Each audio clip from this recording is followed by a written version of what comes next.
Hello, and welcome to Spyrothon 6. We are so glad that everybody is here. I am so excited for this event. It has been a long time coming. And yeah, it's going to be great. I just want to cover a few things before we get started here.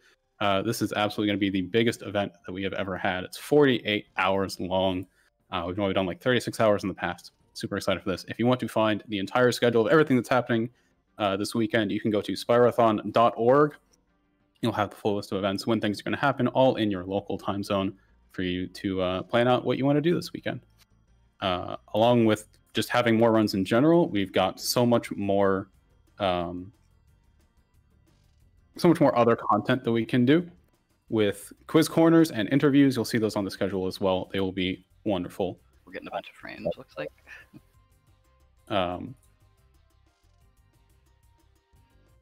Hold on, we got one thing happening. Yeah. I can lower this down. Ooh. Hopefully. I don't know. It wasn't doing this before. The very second the video ended. Anyway, so continuing on. What a great start. It's wonderful, isn't it? Let's see if I can just transition this over. Maybe. I don't know. I'll fix the frames in a second once I'm done talking here. First thing, other thing that I want to cover is that we are now a Twitch affiliate. As you can see, a few people have subscriptions and emotes and badges and stuff like that. This is not a charity event. We're just enabling this because we think it's a more fun thing to do. We like having emotes. We've also got channel point rewards that should hopefully be doing some cool things throughout the weekend for incentives. And of course, emotes are always fun. Thank you to Novaspell for drawing them. She did a wonderful job. Shout outs to her. Last things to cover are that we have social media. If you want to keep up with stuff, we have a Discord, !Discord. That's where this event gets planned and where people just hang out. It's going to be hopefully pretty active this weekend. You can follow us on Twitter at Spyrothon to keep up with all the announcements that we have. Of course, follow us here on Twitch just to see when the stream goes live. And the last big thing that I want to cover is the art that you can see on the stream right now. We have a huge collaboration of artists came together to do the Spyro 3 art collab. They have a ton of absolutely beautiful artwork that you're going to be seeing throughout the weekend. You can find them on Twitter at Spyro3_collab. You'll see all the stuff there, hopefully with credits to them, and it should be a really fun thing. I think they turned out fantastic. Shout out to Donut for organizing that and doing a great job with it.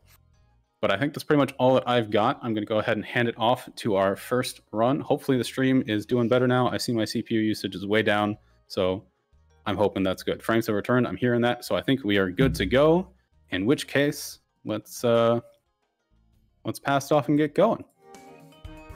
Take it away.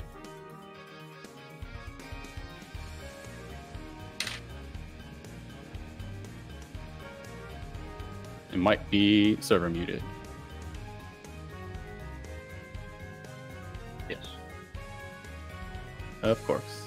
One more thing to fix. Hooray. Speak. Maybe now we can unmute. It was server muted. I undid it.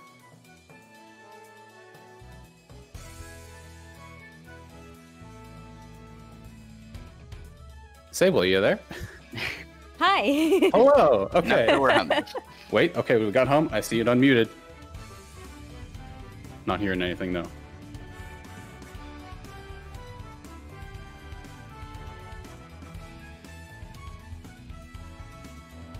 Can you guys hear me?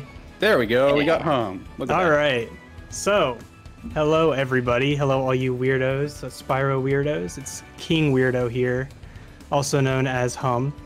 So we're very excited to show you guys the stuff in Spyrothon 6. This is crazy. It's amazing that we've had 6 of these, and this one's going to be even better than some of the ones that we've had in the past with all the really cool stuff that's coming up in the schedule. So I won't go on too long here. I just want to kind of introduce our first runner. So we're going to see some Spyro Reignited Trilogy, and we're going to see something a little different from just a basic 80% or 100 or 120% category. We're going to see 80 dragons, and it's going to be run by SableDragonRook, and it's going to be really cool. I'm excited to see it. So whenever you are ready, Sable, you can go ahead and start the countdown and start your run. All right. Thank you very much. Thanks everybody for joining, and hopefully we will have a good 80 dragons run here. Let me get everything ready to go. Okay, so timing is going to start when I hit X to select, you know, entering Spyro the Dragon. So I'll give you a countdown here. That is going to start in 5, 4, 3, 2, 1, go. Hello, hello. Thank you everybody for showing up. Thanks for having me. So if you're here for Spyrothon, you probably know that Spyro Reignited Trilogy is the PS4 and now PC as well remake of what I would like to think is a critically acclaimed PlayStation 1 game. And the goal of this run is going to be to collect 80 dragons. That is all of the game's dragons. So we're getting everybody, nobody left behind.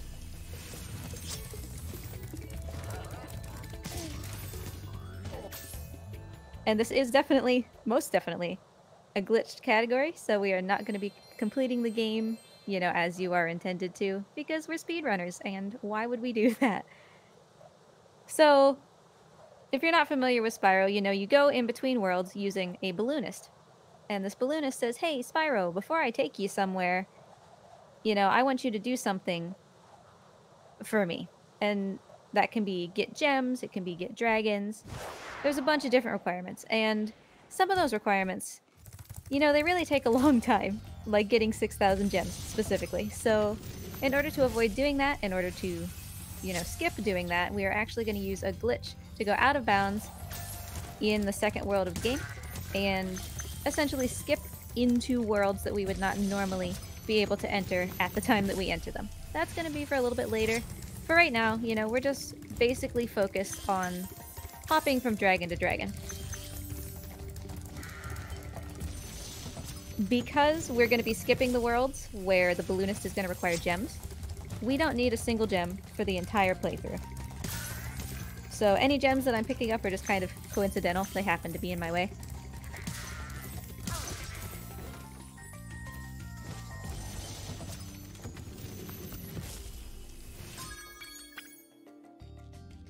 I'm sorry, did I just guidebook out of town square? Why did I do that?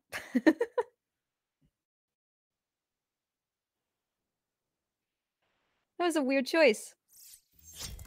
But, you know, I'll roll with it.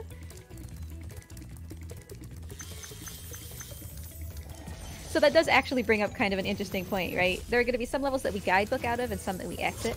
If you exit the level via the start menu, you'll come out right in front of the portal that you went into. If you leave via the guidebook, which is like the in-game tracker of what you have accomplished, you'll actually come out where the balloonist would take you if you were using the balloon to go between worlds. Sometimes that can be more beneficial. So once we leave town square, for example, we are going to guidebook because that's going to take me back to the center of the world, basically, instead of right in front of the portal, which is next to literally nothing else. But first, we have to deal with our good friend Nils here, who is going to create a little hitbox in the air when he leaves, and I'm going to use that, hopefully, to get to the end of the level by just standing on absolutely nothing.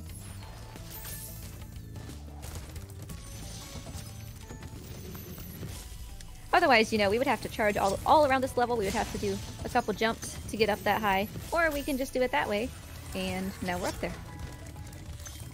And all the dragons are kind of backloaded in this level, so, you know, by doing it in that way, we can go a little bit faster.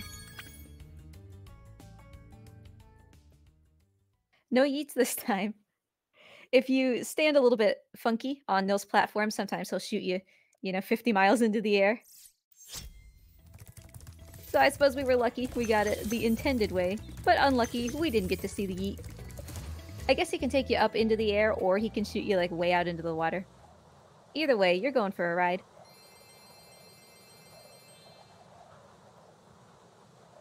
Dark Hollow is not really a super common level as far as speedruns are concerned. Any percent, either variation of any percent that is on console will not do Dark Hollow because there's just really nothing here as far as gems, and the dragons are kind of out of the way. But in the spirit of not leaving anybody behind, we are going to be grabbing these guys, and in order to unlock this world's boss, Toasty, we need to exit a level, it doesn't matter which one, using the return home portal instead of using, you know, the start menu. And it just so happens that there is a dragon right next to the return home portal here, so this makes a very good choice for how to do that.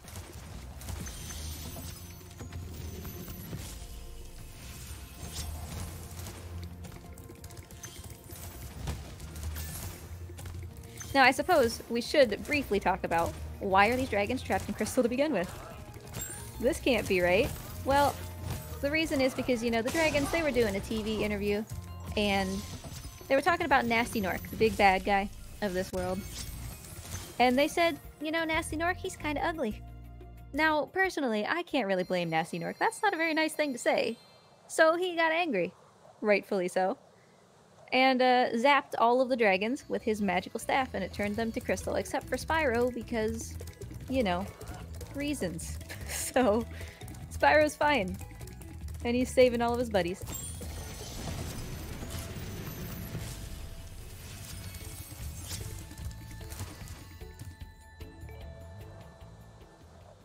Would also like to point out that the dragons are phenomenal in this remake. They are all unique and special and have their own voice lines. They are so great. It's a shame that we have to skip all of them, but you should really check them out in a casual playthrough if you haven't played this game yet. Definitely a lot of fun.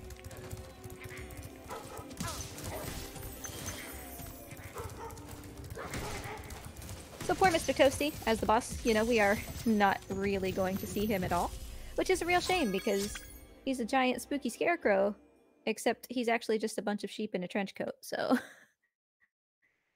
kind of low-key sad that we don't get to see him. So we have 16 dragons. That is all of the dragons from Artisan's World, which is the first world that we have just been running around in. This is the balloonist. He is going to take me to Peacekeepers, the very next world. His requirement for leaving was 10 dragons. That was super easy. You know, we got that automatically.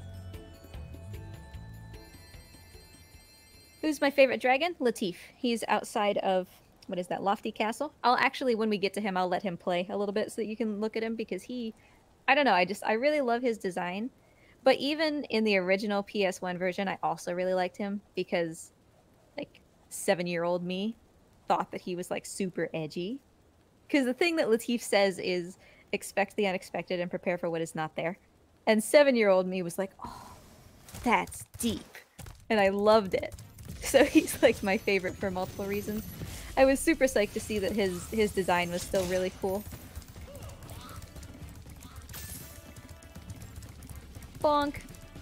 Lol. It happens. We're playing, to be clear, on version 1.0 of the disc, which is what allows these glitches to be possible. That also means that there are very large invisible walls. It does not mean that I ran into that wall just because I wasn't, you know, paying attention. It's totally the invisible walls. I promise, it's the invisible walls.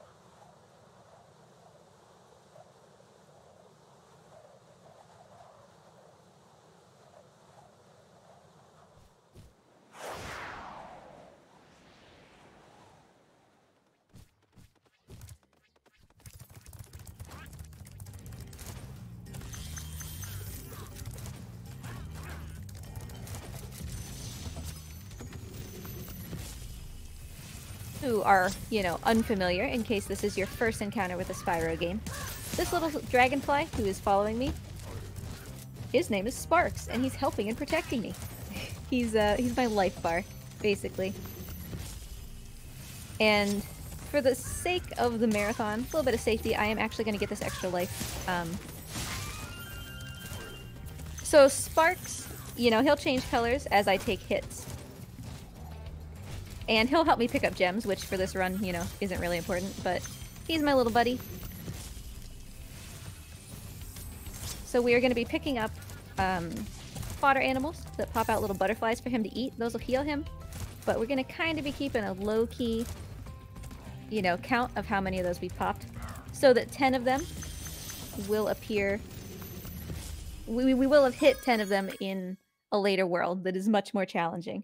We're going to try to get the 10th butterfly to appear in a later world, because that will give us a full heal, and that world is very hard. Like, no lies, it's a really hard world. Yes, that is correct. Sparks helps, air quotes, by picking up, gems.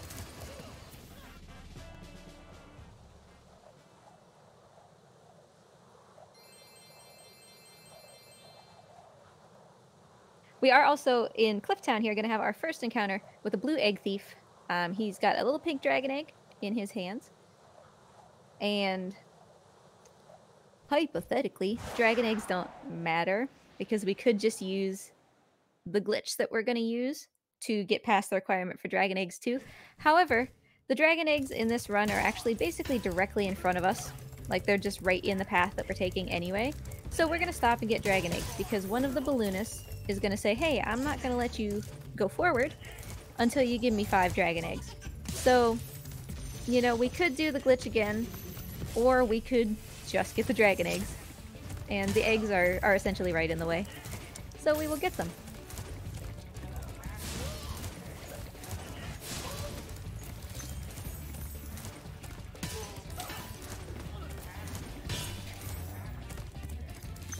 Bonk. Once again.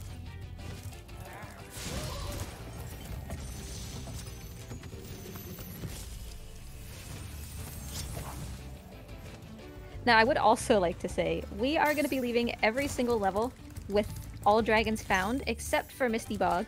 So if you see me leave a level and we don't have all the dragons, that's a problem. Let me know. Because that's not supposed to happen. Far be it from me to say that I've never just left a dragon behind.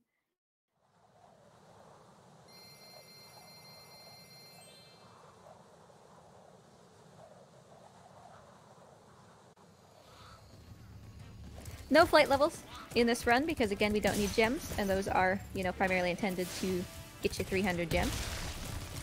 Which is, you know, sad face. I really like flight levels.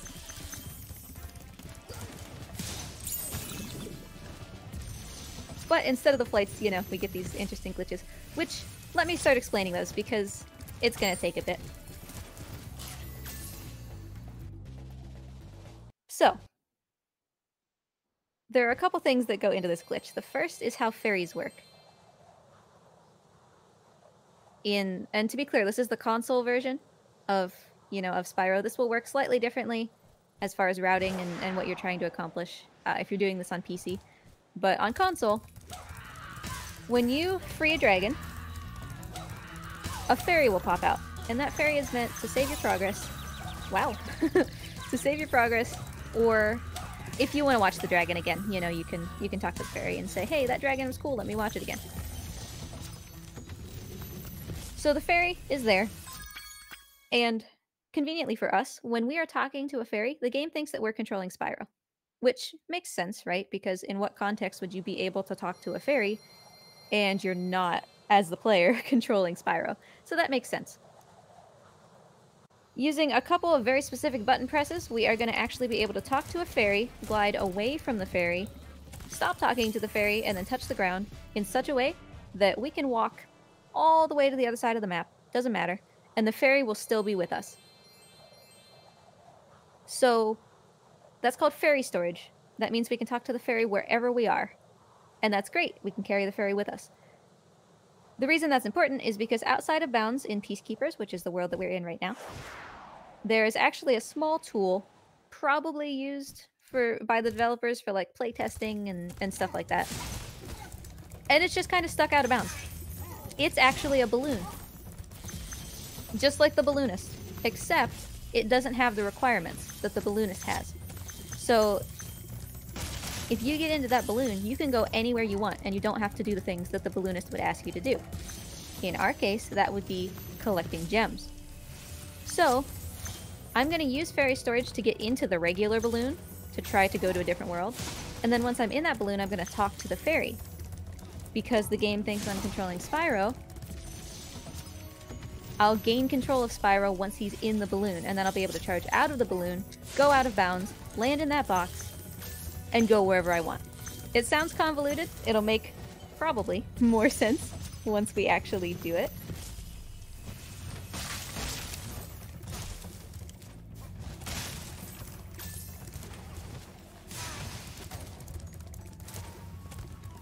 But that is going to be, woohoo, that was close, next on the agenda.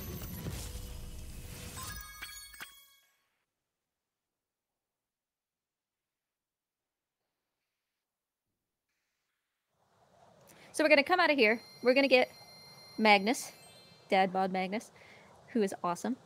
And from him, we're going to get that fairy storage.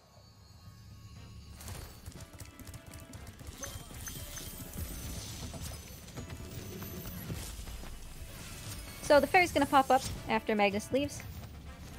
I'm going to hang out. I'm going to just completely not even hit the button that I need to hit. You know. Hi, Spyro. I promise I know how to do this. Fairy, Hi, don't give me Spyro. this nonsense. She's giving me some nonsense. Hi, Spyro. Alright, Hi, Spyro. no more nonsense. There we go. So you can see, you know, I walk all the way over here, whatever. Bam, there's the fairy. She's with me. I've got fairy storage. So I'm going to talk to Gosnold and I'm going to say, hey, take me to, well, I guess Artisans, because it's the only place I can go. Once I'm in the balloon, Hi, Spyro. gain control of Spyro, and charge out. So now we're out of bounds. And that box down there is the developer's tool. That's where we are trying desperately to go. And I did make it. So now, the first balloonist is trying to take me to Artisans, because that's where I asked him to take me. And I'm going to ask this balloonist, this fake balloonist, to take me to Nasty's world. So I'm hopping in the balloon, and the game is trying to load both worlds at the same time. So the screen is going to go all sorts of funky. That was actually pretty tame. And then I'm going to hop in here. I'm going to intentionally lose a life, which is why I took that extra life just for a little bit of marathon safety earlier. We play the intro cutscene because, you know, why not? And now the game is going to be like, okay, you told me to go to Artisans. So I did. And we were in Artisans. So the game's done with that. Now, if I come back in, it'll do the second part of what I asked, which is to take me to Nork's world. Nork's world is locked behind 6,000 gems. It does not expect me to be here. And that's what's going to cause this.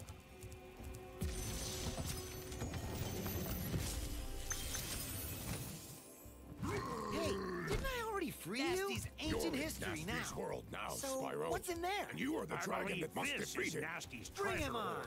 I'm The ready. gate will only Reach open the if you have exit in found each of everything in the Nasty's Dragon lands. Kingdom. Then you Come can back challenge when the you have Nork reached himself. 100%. So we got 2 dragons at once.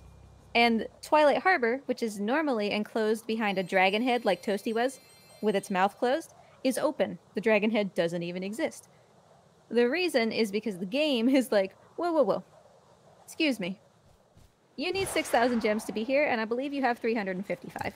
I'm not sure I'm down with this. So it doesn't know what to load.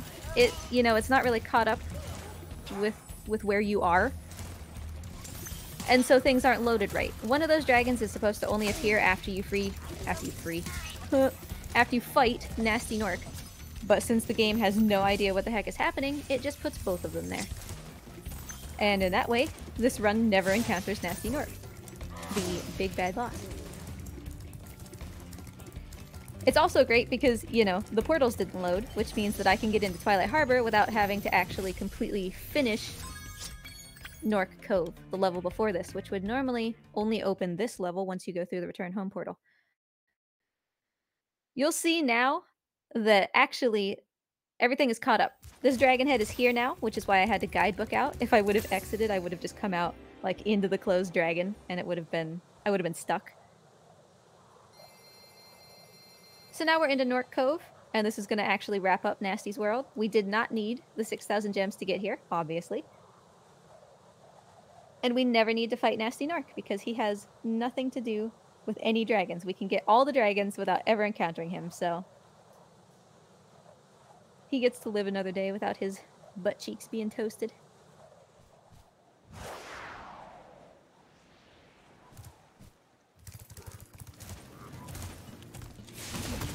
We'll grab a couple dragons here. Actually, my favorite dragon, Latif, happens to also be in this world. He is actually right here, but just check out his design. He's so cool. Keep up the good work, Spyro. I like him a lot.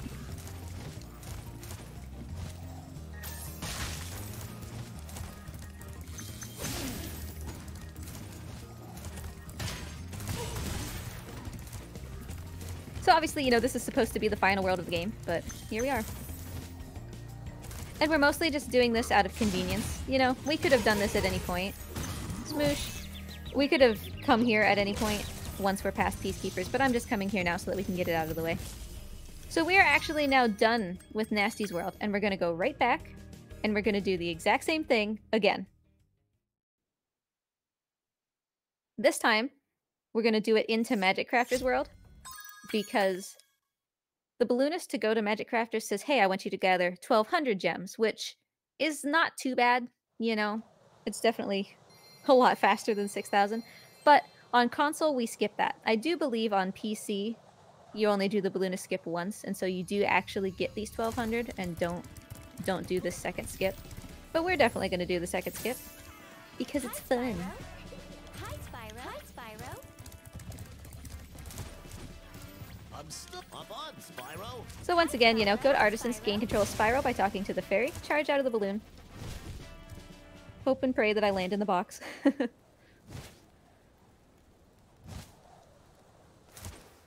And there we go. So this time, like I said, go into Magic Crafters because we don't have the 1,200 gems we need. Hi, Spyro. Hi, Spyro. Sometimes you just dream that at night. It's just in your dreams constantly if you run this enough.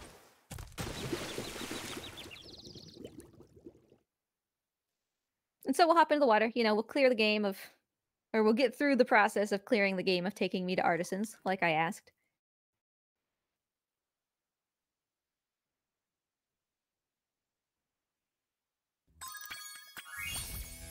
And now we'll be in Magic Crafters, which is the place that I told the developers tool to take me. And much like Nasty Nork's world, this world isn't going to be fully loaded either, which this time is kind of unfortunate because there is actually a thief directly at the beginning. He should be standing right here, but he's not. That's okay though, because we can get, you know, a backup thief to make up for that. Thankfully the dragon is still here. I don't know why dragons don't quite obey the same rules of appearing or not if you cheat your way into a world, but thankfully he's still here. And as before, by the time we come out of Alpine Ridge, everything will be back to normal.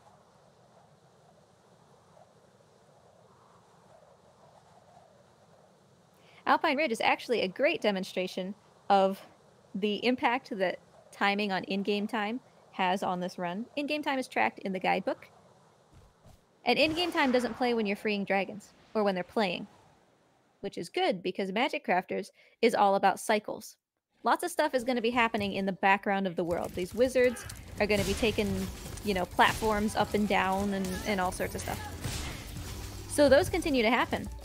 But if we, you know, free a dragon and let him play, which I am about to do, the rest of the cycles in the rest of the world will keep happening. Unfortunately, I was a little slow and I just made it worse for myself, but, you know, the principle remains that you let a dragon play and let the cycles keep going, and you spend no in-game time, but the cycles are better. It is essentially how that works.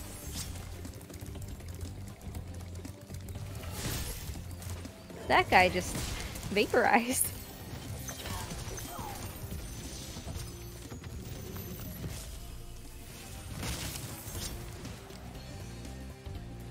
Poor old Kelvin over here, for some reason, is one... I think this is Kelvin. Yeah. He's just one that I sometimes forget. I don't know why. Poor guy.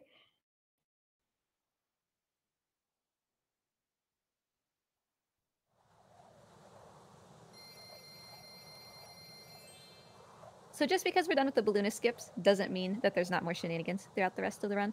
We're gonna be, you know, going backwards on supercharges and all sorts of stuff. This game isn't broken, what are you talking about?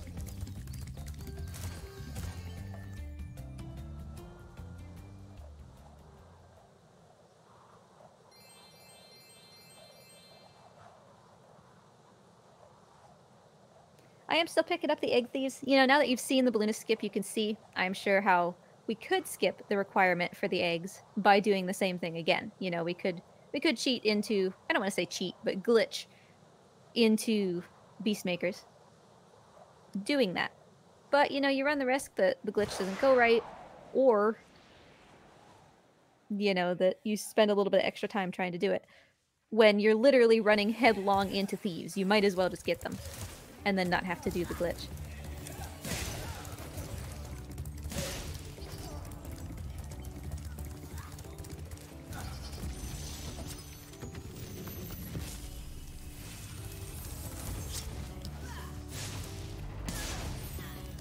I contemplated letting that dragon play because this cycle is kind of poop. But we made it.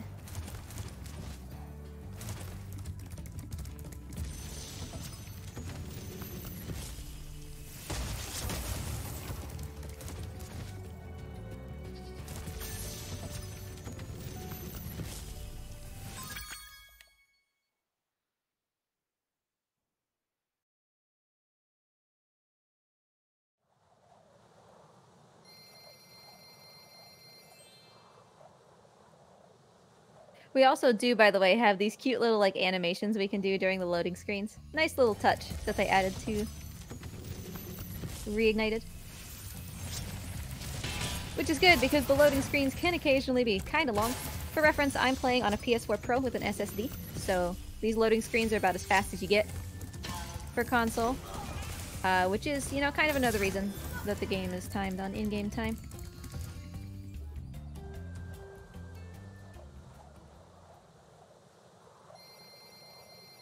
But yeah, if you run on console, I believe at this point, right, that there's like a loadless timer and everything that just automatically, like an auto splitter.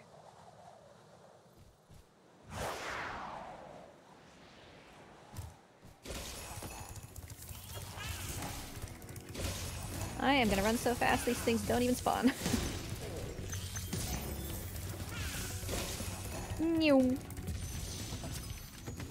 I ran through him as he was appearing.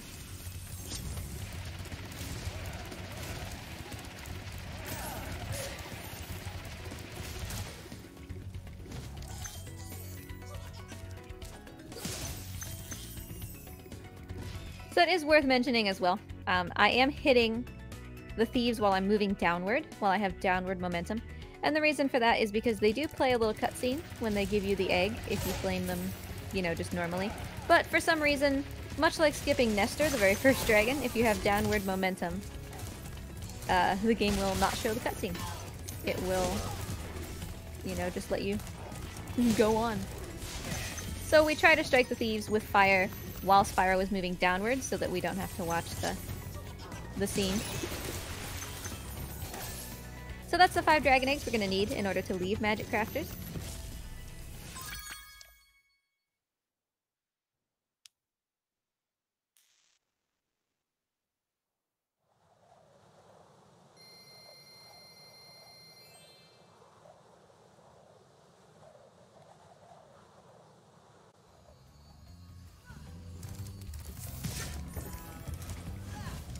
Sad as it is, we're not going to go to Crystal Flight.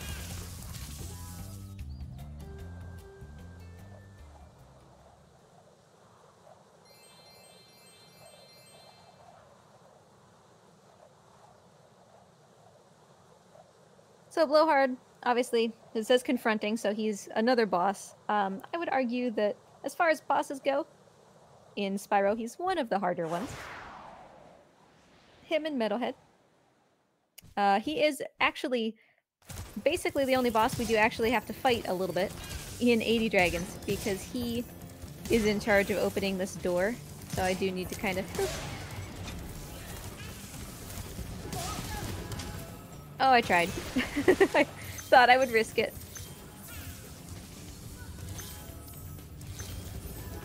Fine, fine. This is the punishment for my hubris.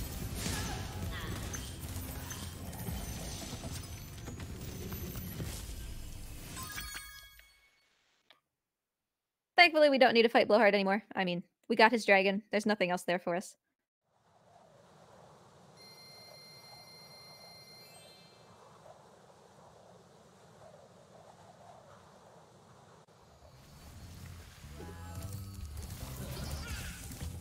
Would you like to go?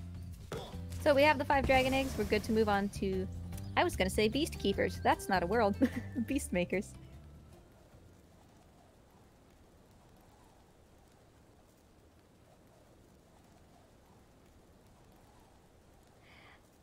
I know that we have a lot of Spyro runners in chat, so I feel safe saying that I think the majority of them who run Spyro 1 would agree that Beastmakers is the hardest world, regardless of what run you're doing.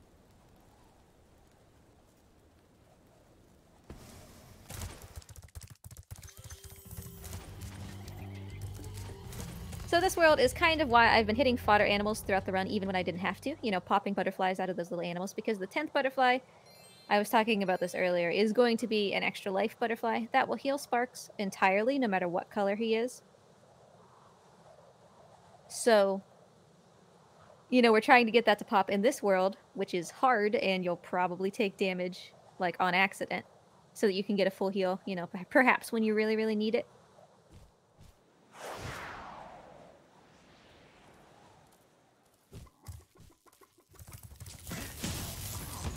I very much wanted that chicken, but the chicken didn't want me.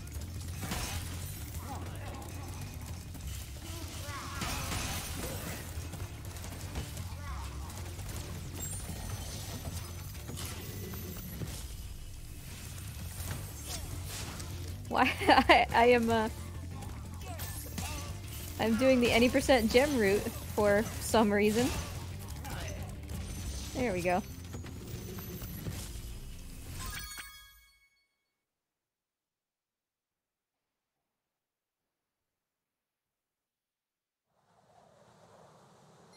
But yeah, during the scenes in between, you can like do rolls and spit fire and stuff. Nice little touch that Toys for Bob added.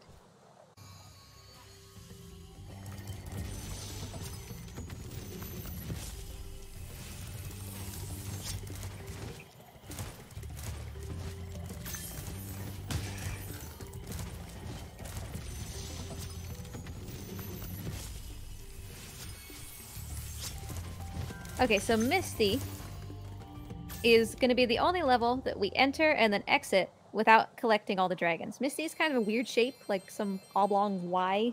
I don't know what shape it is. It's got multiple paths, basically, and it's faster to go in and then out and then in again and go the opposite direction than it is to do all sorts of backtracking and stuff. So we're actually going to grab a couple dragons from Misty, we're going to pop back out, and then later on, the run is actually going to end in basically the hardest room in the game. It's got a ton of enemies in it, and we just, we hope we don't get hit enough to fall down.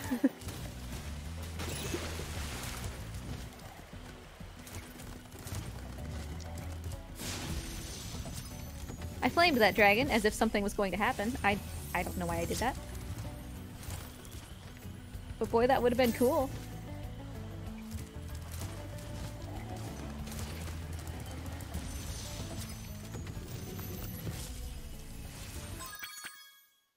Alright, so we'll hop out of Misty for now. We'll be back.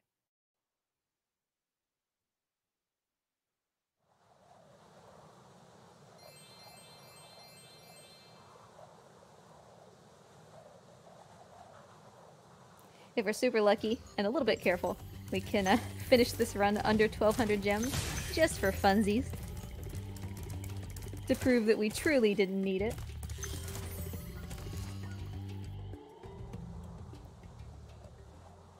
Now, Treetops relies on a principle about Spyro supercharging that only works in Reignited, at least as far as I know. OG runners can feel free to correct me if I'm wrong. When Spyro's supercharging in Reignited Trilogy, obviously, you know, he goes fast, because that's kind of the point. But if he taps something very gently with, like, his shoulder or the side of him, it can slow him down, but allow him to keep the supercharge. Which is great, because that will actually let you take really tight corners while still keeping your supercharge. So I am going to tap Spyro on the side of a building up here once we get supercharged to help him make a really tight turn and basically skip the entire puzzle that is Treetops.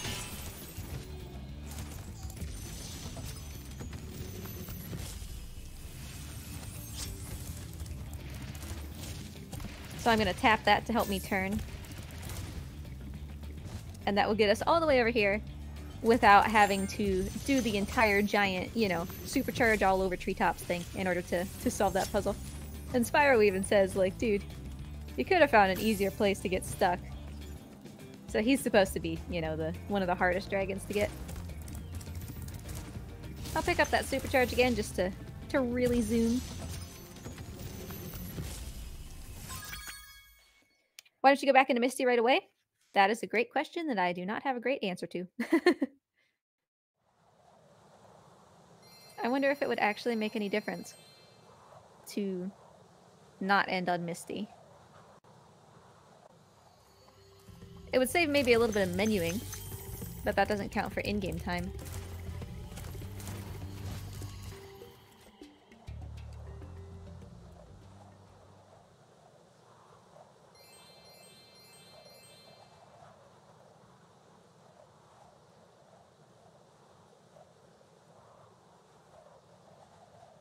Metalhead.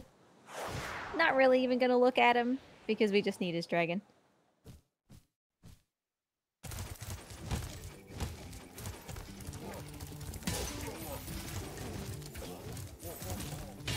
And at this point, this balloonist, whose name escapes me at the moment, requires 50 dragons in order to leave this world. So easy peasy, you know, we've got 61 already just by virtue of collecting all of them.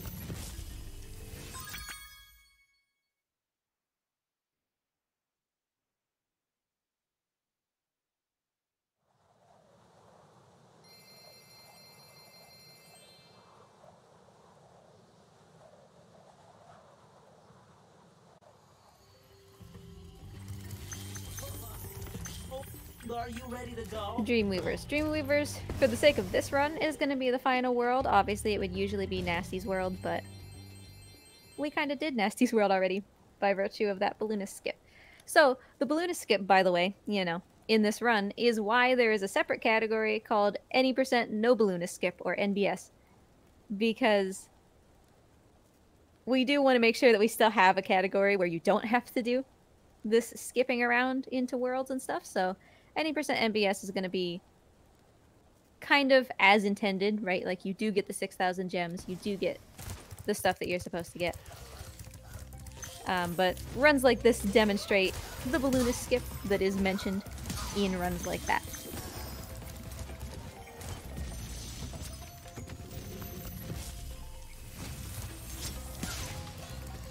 I literally just flamed him to get him out of my life.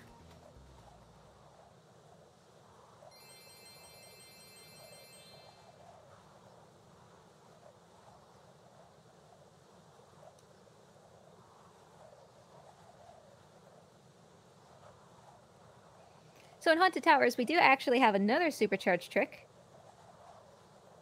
that is completely different. If you saw any of the supercharge ramps so far, you probably noticed that they have arrows on them. That means you are supposed to go in the direction of the arrows, and then you pick up a supercharge. And Spyro, you know, Spyro zooms. However, I would like to think of those arrows more as suggestions than requirements. So I am going to try to pick up a supercharge and then immediately go backwards, so that we're going, you know, completely opposite of the arrows and still keep the supercharge. Obviously, you're not supposed to do that, but when have we ever done what we're supposed to do? There's a metal door here. You can't really see it, but that's what I just flamed, because a fairy's kiss gives Spyro, like, super flame powers.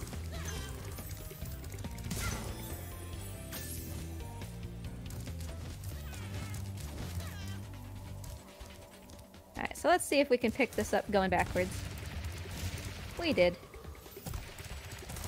First try, too. So by going backwards, we essentially ended up at the end of the level, which you're normally supposed to end up at after doing a kind of convoluted tunnel of breaking multiple doors with a supercharge. That's actually where we're gonna drop into here in just a second. So once again, you know, we skipped essentially the entire puzzle that the level was trying to pose.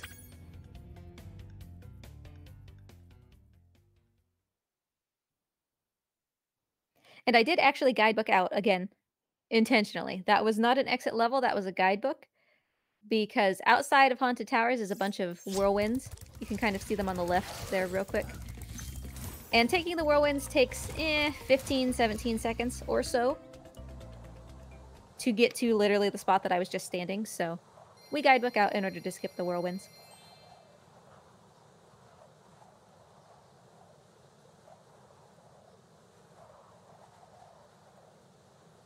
And at this point, we are just on a blitz to the end. We are very close. Dark Passage is essentially a straight line. We just need to not get nommed by some red doggos. So when these guys have their lanterns out, the dogs are small and adorable. And when they have their lanterns off, the dogs get giant and terrifying. So we are either going to try to take care of the dogs when they're tiny, or make sure that these guys have their lamps out.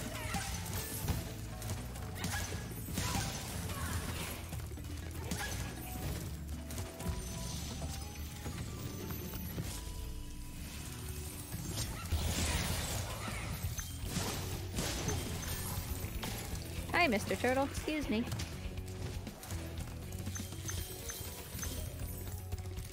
The animation for getting eaten by these dogs is, like, super long, which is why, you know, we're trying to avoid those. It's not necessarily because we care about damage. Like, we're probably not going to get eaten, like, 4 times. It's fine.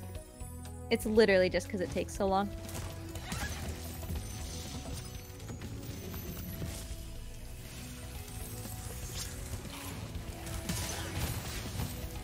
"69 dragons." Nice.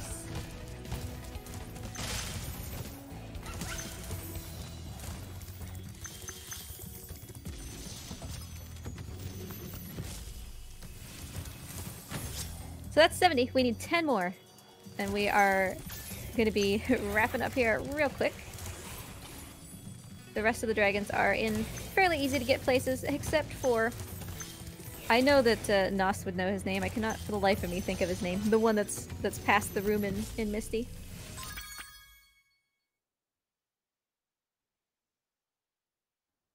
But aside from him, the rest are fairly simple.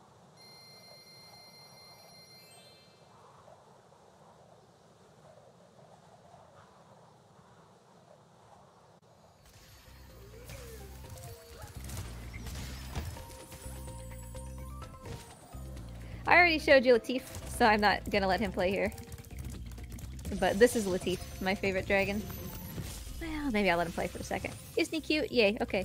I love him.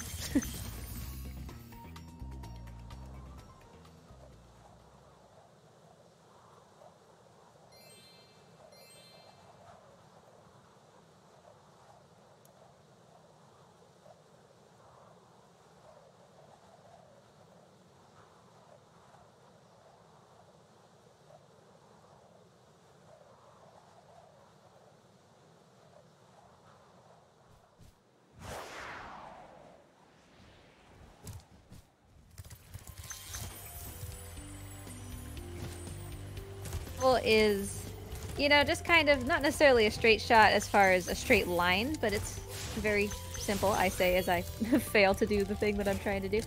So these fairies are going to open up a whirlwind for me. Yes, it's possible for Spyro to make that jump. Like, he has the springy boy legs to make it, but there's an invisible wall until the fairies show up, so we do have to wait for the fairies, even though hypothetically Spyro definitely could make that. Because charge jumping is a thing in this game, and it is OP.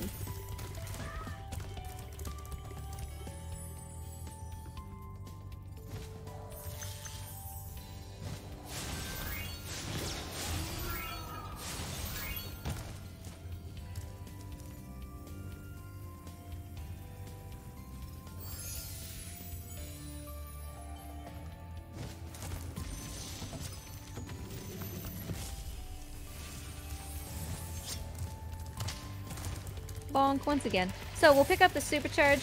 This wall up here, right there, doesn't actually exist, so we're free to just supercharge through it. And that'll take us essentially to the end of the level. Just this one dragon left.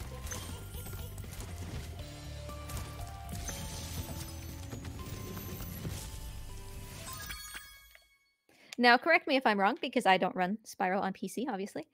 The balloonist skip for 80 dragons, or, you know, any percent, looks different on PC, as I recall. It's more about like gliding into a wall and then walking around the edge of the world to get to that balloon than it is about, you know, getting into the balloon and trying to take control of Spyro, right? So if categories like this interest you, you definitely have a lot of options, whether it's PC or console, for how it's done, as well as the categories that run it.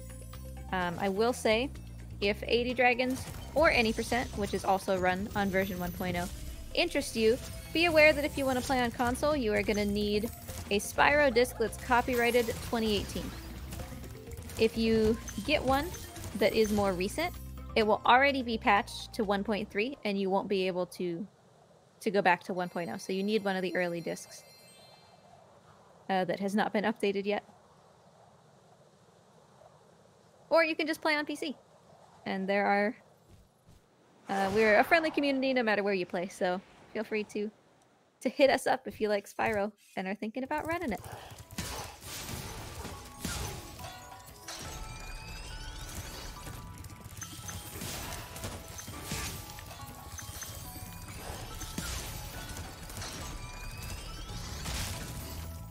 I could not see what I was doing for like 80% of that, and it still worked, so hey, I'm not gonna complain.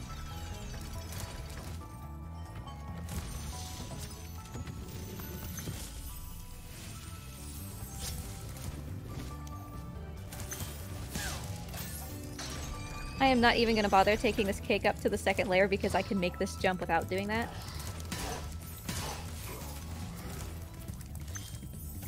And with this dragon, we are going to hop back to Misty Bog. Timing is going to end in Misty Bog, so let's get ready for that. What world does Misty Bog exist in? So we are basically going to go through, like I said before, what I think a lot of people would consider, if not the hardest, then definitely one of the hardest rooms in Spyro 1. It is just filled with enemies. Those enemies can hit you from what seems like 6 miles away. There are a lot of them. They are in kind of really random, weird positions that change every time. It's just kind of a trip. But we've got one dragon left. That would be Damon, and he's in here. The timing is going to stop when I free this 80th dragon. Oh, we got super lucky in here. And pop the menu open. So timing will stop here in just a second. And stop. 2052. That's actually, what, 1 second under second place or something. I currently hold the world record at 19, either 39 or 36. I can't remember. But even still, like that was decent. I'm really happy with that. So that was 80 dragons. We got all 80 dragons. Not a single friendo left behind. Thanks for having me, everybody. We got a ton of really good Spyro content coming up. Also, I did want to not forget, shoutouts to the people who made stuff for this, like the intro video and all of that. That was amazing. Y'all are awesome. Thanks for having me. Hope y'all had fun. Hey, so that was awesome. And I think that run really demonstrates that this run is very different from the original trilogy. So that was super cool. The fairy storage, For sure. I haven't really seen it in its full capacity in this category. So cool. So actually, before you go, do you have like a specific section of the run that's your favorite? I mean, I just like doing balloon skip. It's addicting. Yeah. It just looks, it's like satisfying. I was so confused when all this stuff was just happening all at the same time. The opening cutscene starts, and then the two dragons playing goodness. at once is really just like, that's my jam. Yeah. Well, thank you so much for starting off the marathon. Where can people find you streaming? Thanks for having me. Yeah, so my channel is SableDragonRook. My Twitter is SableDragonRook. Guess what my YouTube is? It's SableDragonRook. So Yeah. I'm everywhere under the same name, you know. You can find me basically anywhere. I stream Spyro, not just 80 dragons, but any %, no balloon skip. Probably not as well as 80 dragons, but it's, you know, I stream Spyro, Last Guardian, whole bunch of stuff. And I usually have Morty, my lizard, on cam, so he'll be your friend hanging out as well if you decide to swing by. But yeah, that's it for me. Awesome. Thank you so much. All right, everybody. So that is the first run of Spyrothon 6, and what a great way to start it all off. So we got plenty of good stuff coming up here in the next couple days. We're gonna be doing a lot of Spyro 1. Actually, we're doing quite a little bit of a block of Spyro 1 with some different categories here. So just leading up, we have a run with Luca Demas, who's going to be running any percent. And then we're going to see actually Vortex, and then we're going to see 80 Dragons from the original game's perspective. So there will be some differences, so be sure to check all of those out. But another thing that I want to point out is that there's a lot more that's going on with this marathon than just runs. So we have some really cool interviews that we're going to have throughout the week or weekend. So be sure to check those out. You can see that on our schedule. Hopefully somebody can link that in chat. And outside of just interviews, we have a really cool thing that I'm super excited to see. It's Luca's Quiz Corner. There's going to be several instances of that throughout the week where Luca has basically curated a couple different questions from the original 3 games, so those will be broken up, and then a miscellaneous Spyro section as well. And he's going to try and test your guys' knowledge and see if you guys are able to keep up. Let's see. There was something else I was saying. Oh yeah, we have, and outside of interviews and runs, we have some super, super cool, just different things that are Spyro related. We have a showcase coming up later tomorrow, that's basically a prototype of the game for Spyro 1. And there's a lot of differences there that I'm sure you guys will be super excited to see. And there's a lot of history that you can gather from it. So there's a lot of information. We'll see a little bit of some Spyro 2, the NTSC-J version, also known as Spyro X Sparks, the Tondemo Tours. So that's going to be run by Wally later tonight, well, kind of in the morning. So just some really, really cool stuff. They've done a great job putting this schedule together, and I think you guys will be there'll be tons of stuff for you guys to check out. But yeah, so as we're waiting on Luca Demas and the staff to get ready for the next run, you guys are stuck with me. So so yeah, we're just gonna hang out for a little bit.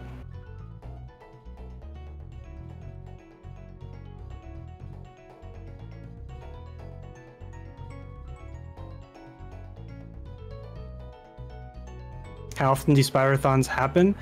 So there's a bit of a history to it. Obviously, this is the 6th one. The first one actually happened because there was it was the same time as, or it was around when I can't remember what GDQ it was, but there was no Spyro games in that marathon. So we took initiative. And by we, I mean some other people in the community. They did the work. I just happened to be a part of it and part of the community. So they did all the work there.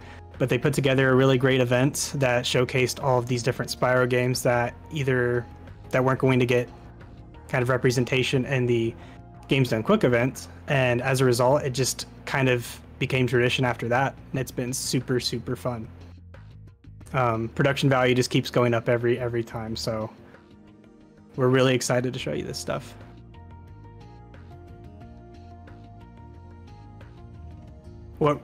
I don't know if you're asking me specifically, what run am I most excited for? I really do want to point out, it's right near the end, but there is 2 blocks right back to back. One is Spyro 2 Ripto's Rage Co-op Blackout Bingo, and then there's Co-op Blackout Bingo Tasks. Now, they are 2 different events, but they do go together. And it's going to be so cool. I don't want to give away too much, but if you're not familiar with what Co-op Blackout Bingo is, it's basically you get a bingo board of tasks that for this game specifically, it's going to be Spyro 2. Just a bunch of different tasks that can happen. So you get that board and you plan out with a teammate to figure out exactly how you're going to knock out all of those tasks as quickly as possible. Part of the difficulty with that is you're seeing it for the first time right then and there with your teammates. So you're planning out exactly what you have to do, and it takes a lot of strategy to do that, as well as great execution once you know what you're doing and what tasks you guys have up in hand.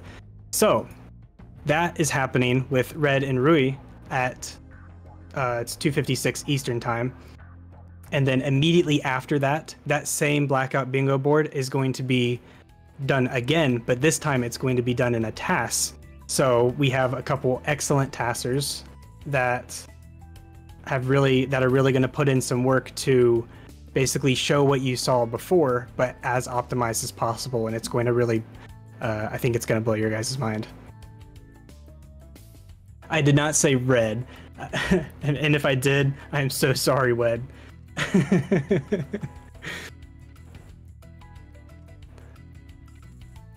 I'll give you benefit of the doubt and say that I'll take the blame on that one. How you doing, Nitroff? The emotes are boss. If you guys are interested in subscribing to get those 3 emotes, they're super, super good, and they were put together by Novaspell. Really, really good stuff. Just adds, a little bit more flair to all the art and stuff that we are seeing, and the presentation in general for this event. Super. I keep saying super, but it is super. It's awesome. And then I want to give shout outs to all of the art that we're seeing on the channel right now, because I didn't know that was happening, and there's some really, really good stuff in here. I'm glad to hear you're looking forward to the test. Oh, definitely. So I must admit, I hadn't taken a close look at the schedule until a few days ago. And I was talking with Phoenix, who's one of the staff members.